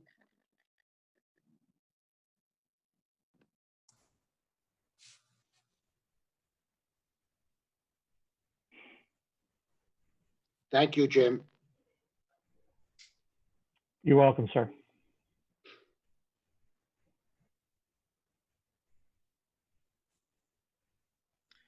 How are we doing? Excellent. Okay. All right. 8B and C are going to be presented by Ron. Ron, how are you today? I'm good. Good morning, Mr. President and Commissioners. Morning, Ron. And let's take 8B first, Vision Solar. Yes. On February 25th, 2020, Vision Solar LLC, Vision Solar or the petitioner, submitted a petition on behalf of Technology Services in Morristown, New Jersey, requesting a second extension to the project construction completion deadline for its solar renewable energy credit or certificate registration program, SRP, registration. This project is located on the roof of Technology Services and is to be net metered. This is also enrolled in the PSE&G Solar Loan Program. The SRP administrator granted a first extension with a new completion deadline of January 6, 2020. The original contractor went bankrupt before starting the project construction, which was completed by Vision Solar on December 20th, 2019. However, despite Vision Solar's ability to get the system inspected on December 27th, 2019, it was unable to obtain the township's final certificate of approval before the first extension had expired. On February 25th, 2020, Vision Solar petitioned the board for a reactivation of this SRP registration and a second extension to April 1st, 2020. In support of its request, petitioner states that PSE&G will not finalize a solar loan that if the project were to receive the petition to operate without an active SRP registration, the customer would lose its loan commitment from PSE&G. Staff recommends that the board deny the petition and refuse the request to reactivate the original expired registration and to refuse the request for a second extension filed after the first extension had expired. Also, staff recommends that the board affirm that Vision Solar may submit a new registration. Since this new registration will be submitted after the 5.1% milestone had been achieved on April 30th, 2020, this project will be eligible for the Transition Incentive Program. I move staff's recommendation. Second. Are there questions, comments? Roll call, please, Ada. On the motion to approve staff's recommendation, Commissioner Holden, Yes. Commissioner Solomon, Yes. Commissioner Chivukula, Yes. Commissioner Gordon, Yes. President Fiordaliso. Yes. Brings us to 8C, Ron, regarding Mr. Shepherd and the SREC program. Yes. On March 11th, 2020, John C. Shepherd Jr., who's the petitioner, submitted a petition requesting a waiver of various provisions of the Renewable Portfolio Standard rules, including the post-construction certification requirement in the Solar Renewable Energy Certificate Registration Program, SRP. To avoid confusion, Mr. Shepherd advises that he has 2 solar electric generation facilities installed at his residence, and the petition concerns his first installation. The petitioner received the SRP registration acceptance letter and SRP 19918 number on July 8th, 2013, despite the fact that this solar system was completed in December of 2012. On July 25th, 2014, Mr. Shepard received a letter from the SRP administrator informing him that his SRP registration had expired and been deactivated because no post-construction certification documentation, including final as-built paperwork or the permission to operate from the EDC, had been submitted before the project completion deadline date of July 8th, 2014. Petitioner claims that at the time of the SRP administrator's notice, he thought that the project contractor, Total Exteriors, would take care of it. When he followed up with the contractor, he found out it had gone out of business. Now he petitions the board to waive the rules so he can receive SRECs. For the last 7 years, the system has been operating but not certified for SREC creation or enrolled in PJM EIS Generation Attribute Tracking System, or GATS. Staff recommends that the board deny this petition since at the time the petitioner registration expired, he had failed to request an extension of the initial registration, and he failed to re-register the project despite the advice given by the SRP administrator. In addition, staff recommends that the board deny the petitioner's request to waive the SRP rules to reactivate the expired registration. Staff also recommends that the board advise the petitioner of the opportunity to participate in the transition incentive program. And finally, the board further recommends that should the petitioner apply to the transition incentive program, the PTO date of September 28, 2015 be used to start the solar electric generation facility's qualification life, and that the petitioner be required to conduct a meter reading after the effective date of this order to mark the commencements of electricity generation eligible for TREC creation. I'll move staff's recommendations. Second. Are there questions or comments? Hearing none, roll call, Ada, please. On the motion to approve staff's recommendation, Commissioner Holden, Yes. Commissioner Solomon, Yes.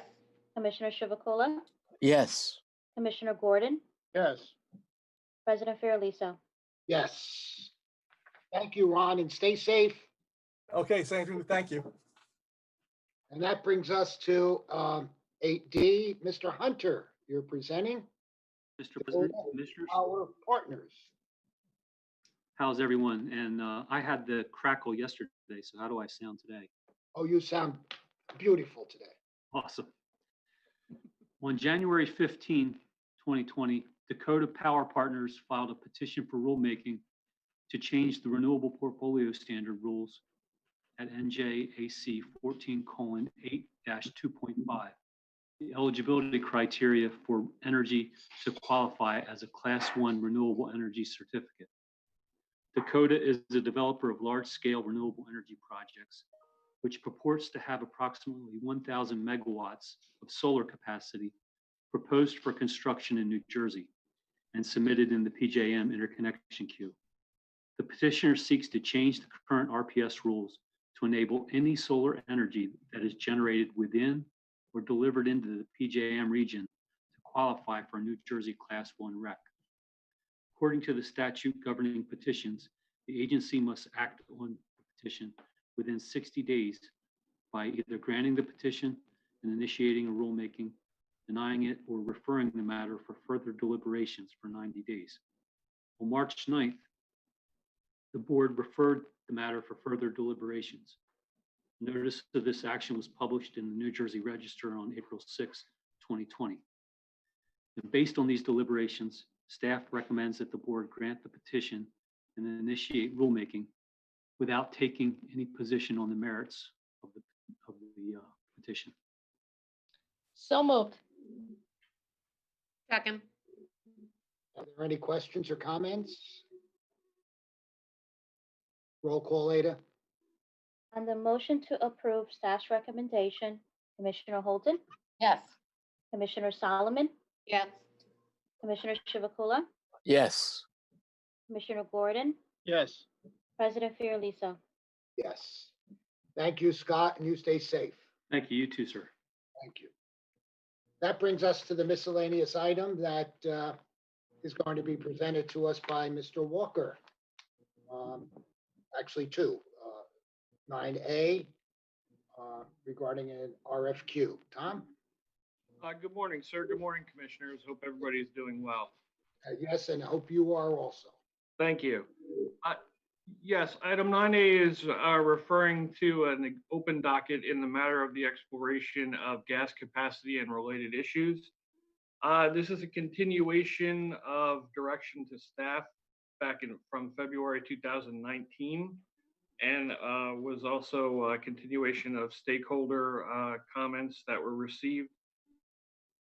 Within that stakeholder notice, along with several third-party supplier questions, the board had asked for comments on the gas capacity sufficiency in New Jersey, whether the pipeline capacity exists, if the TPSs have enough access, and whether the current infrastructure is supportive, including the markets, to supply all of New Jersey's customers' needs. During the process of the stakeholder meeting and comments received, there was a report issued by Levitan and Associates on behalf of New Jersey Natural Gas regarding the state's capacity. And in response to that, the Environmental Defense Fund and jointly with the New Jersey Conservation Fund submitted comments disputing New Jersey Natural Gas's and Levitan's conclusions. The EDC, NJCF comments also included an affidavit from the president of Skipping Stone. During the board's hearing of on this docket back in December, sir, you and the commissioners discussed having an independent analysis done to look at the different conflicting conclusions. So staff is coming before you now with the request to issue the attached RFQ, or the RFQ attached to the order, to hire an independent firm to specifically look at the gas capacity adequacy in New Jersey. This would include all forms of firm, non-firm, incremental supply resources, as well as commodity transportation, capacity storage, contracts, demand, and delivery. So the focus of this investigation would be beyond the 2-year mark, or this past heating season and the upcoming heating season. Within the RFQ, staff has developed some specific tasks for the consultant, which include performing infrastructure, demand, contract, market, and other analysis and research, a review of the Levitan and Associates report and the affidavit submitted by Skipping Stone in comparison, assist staff in assessing the risk of shortfall in natural gas capacity, and also assist staff in developing a robust set of mitigation measures, including but not limited to non-pipeline solutions. Additionally, the consultant will be asked to provide an order of magnitude cost estimate for any of those solutions that are determined. This is, of course, if the analysis comes to the conclusion that New Jersey does not have enough capacity going forward after the next heating season. This is going to be a specialized investigation, which is why we developed the RFQ in detail. So staff is recommending that the board allow us to issue the RFQ for selection of a consultant upon conclusion of the results. The staff is also asking that the board direct us to continue the stakeholder process and let those conclusions be known and get public comment on. So moved. Second. Oh, sorry. Sorry. Yeah, 2 seconds there. That's good. Gas is extremely important for us in helping us to achieve our ultimate goal, 2020.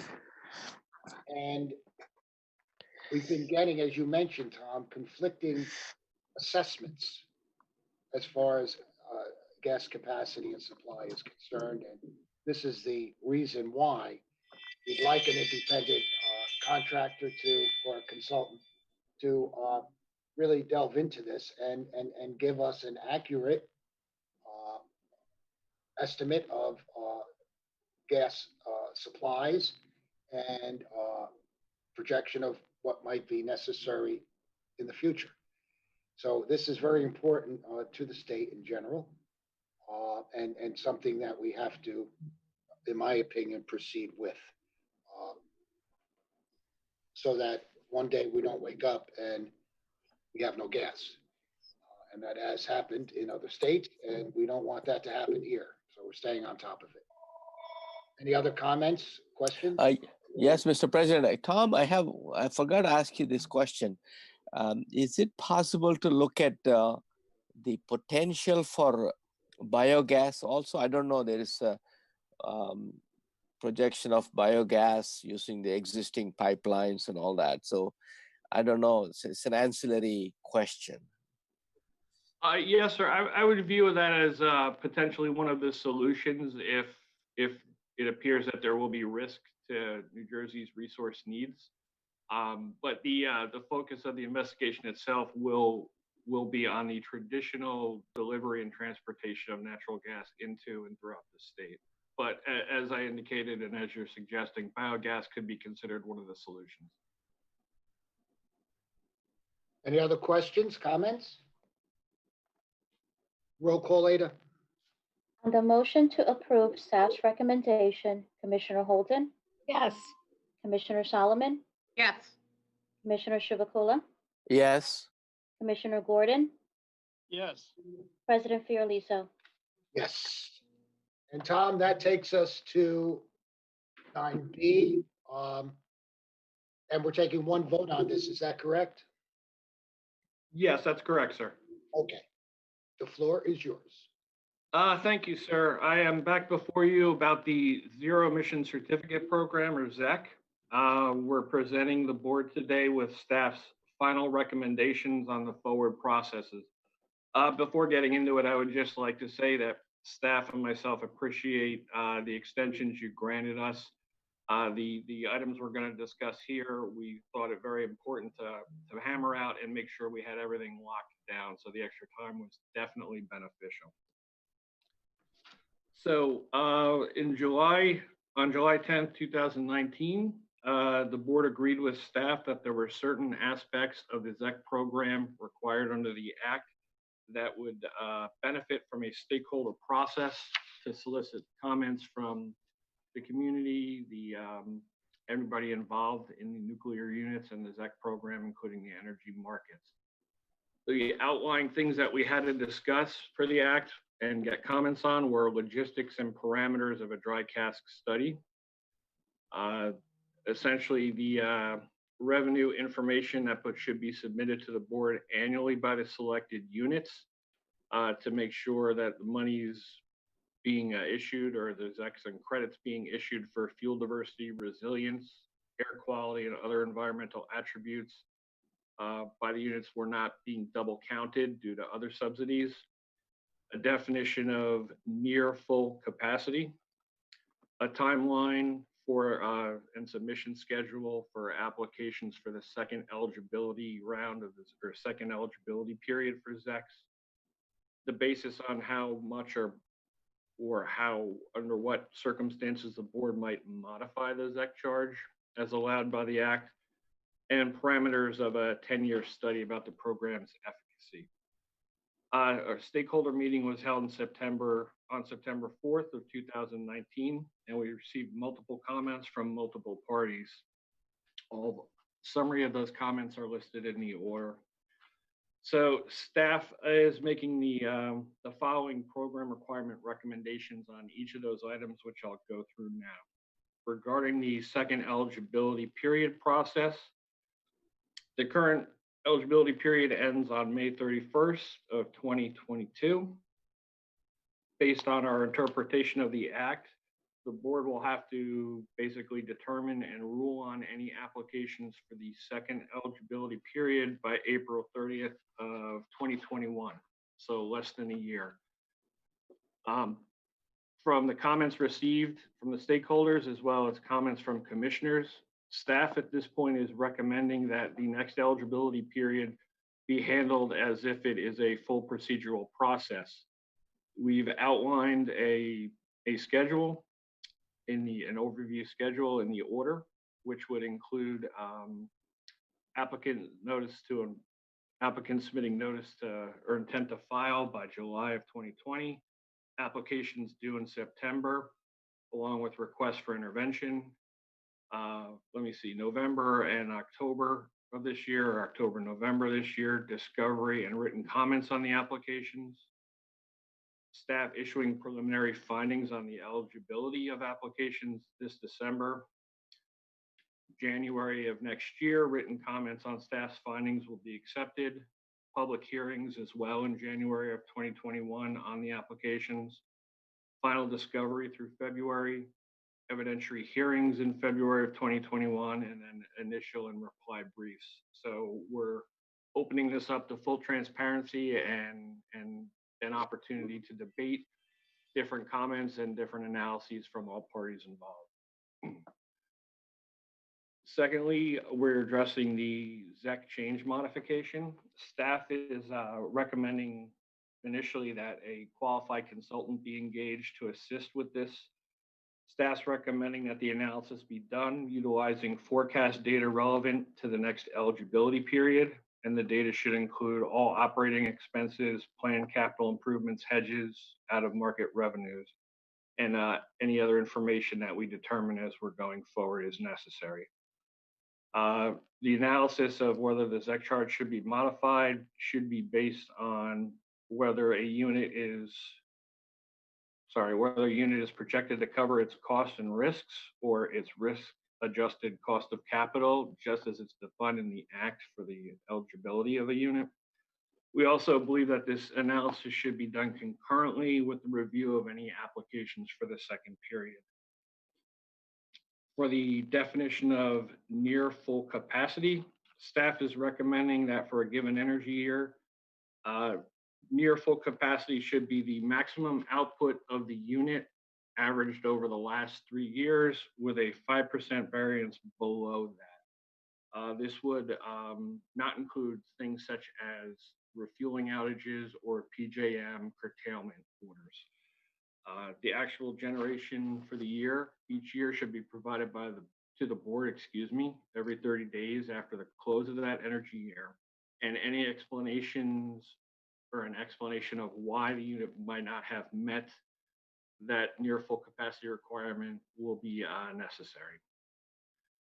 Annual review would be done as staff recommends with, again, the addition or the assistance of a consultant, a specialized consultant, and will include review of all financial documents pertaining to payments, credits, and revenues received by the unit for generation in the prior energy year.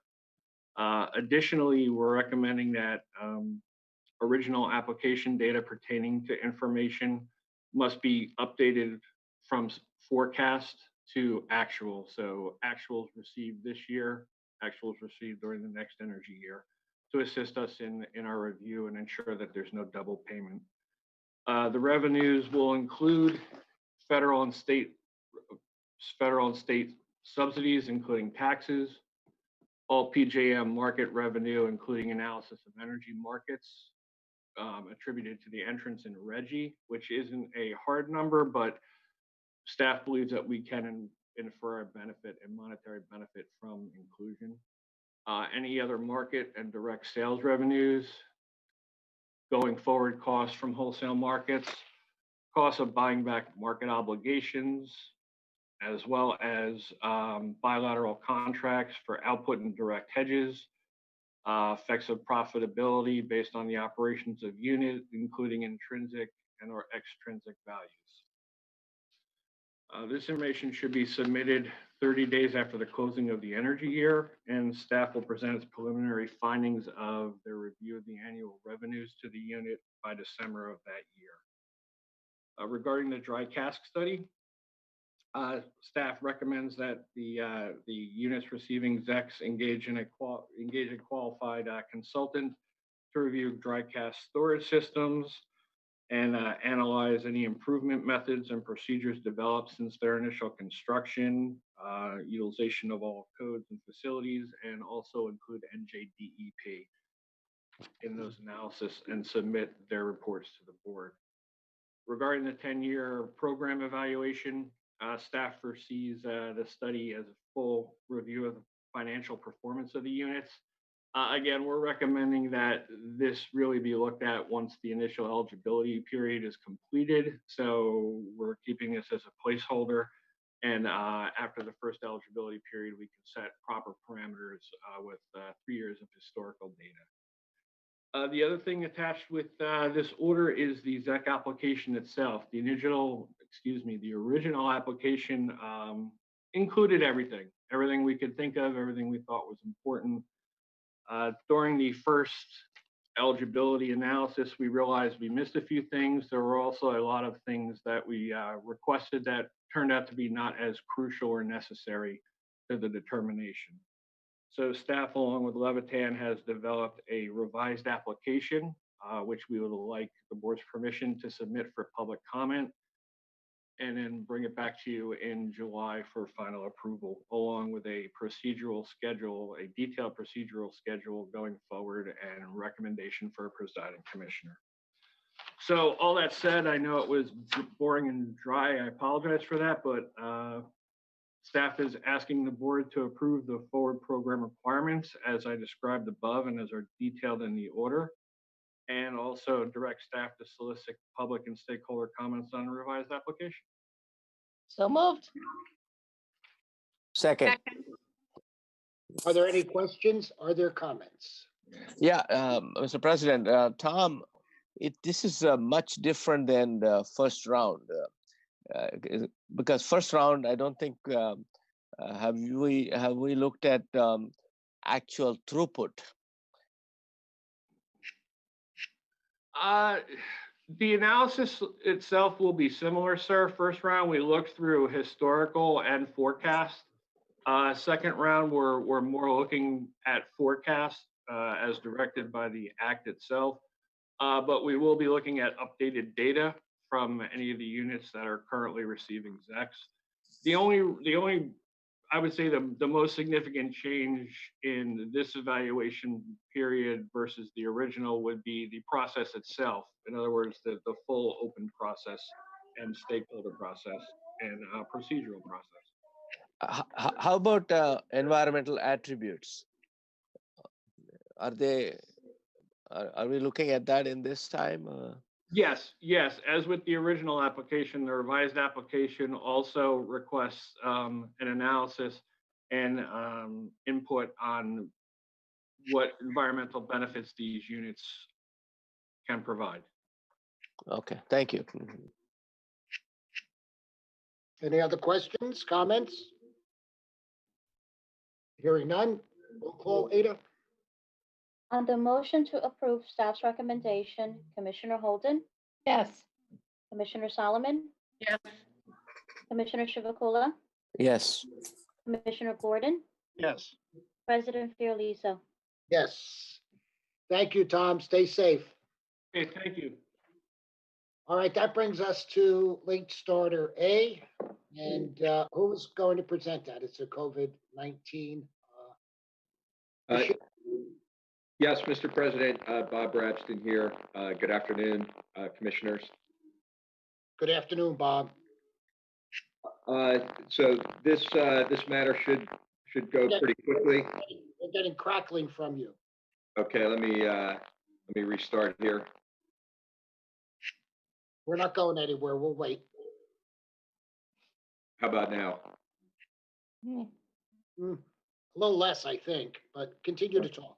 It's okay. I can try one more time if it's not clear. You're okay. You're okay? Okay. You can probably get through it. Okay. Sorry about that. So as you'll all recall, on March 19th, we are the board put out an order that, among other things, ordered all the public utilities and regulated entities to immediately cease any in-home or business visits unless there is an immediate risk to health and safety. As you know, in the time since, the governor has issued executive orders, notably Executive Order 122 in April, and most recently, Executive Order 142, which lifts the restrictions on non-essential construction projects subject to certain conditions as set forth in paragraph 2 of Executive Order 142. In order to ensure that the board's guidance is consistent with the executive orders, we're recommending that the board approve this order, which will find that the guidance to the utilities around construction activities, including in-home visits, has been superseded by EO 142, and that all regulated entities may commence or resume non-essential construction projects in accordance with the specific mitigation requirements set forth in that executive order. And that's what, Second. Are there questions or comments? Roll call, Ada. On the motion to approve staff's recommendation, Commissioner Holden, Yes. Commissioner Solomon, Yes. Commissioner Chivukula, Yes. Commissioner Gordon, Yes. President Fairlisa. Yes. Thanks, Bob, and stay safe. thank you, you too. I want to, that's the last item on the agenda, and I just want to thank Christine for your technological leadership here. Oh, thank you, President. If I may just ask, folks, if you are calling in for the next meeting on Zoom, please don't call in and use your computer simultaneously, with phone and computer. That seems to be one of the issues I was able to research. And there will be a Zoom update on May 30th, so you'll be forced to update your Zoom, and hopefully that will address some of these glitches we had today as well. Good, thank you. And Samantha and the Communications Division, also for your contribution here. And it just demonstrates again, is what I said in the beginning of the meeting, that the wheels continue to turn here at the BPU. And I want to wish everyone a safe holiday weekend, and look forward to talking with all of you at our June meeting. I have a motion to adjourn. So moved. Second. Those in favor? Aye. Thank you, and again, stay safe, everyone. Bye. Bye-bye. Thank you.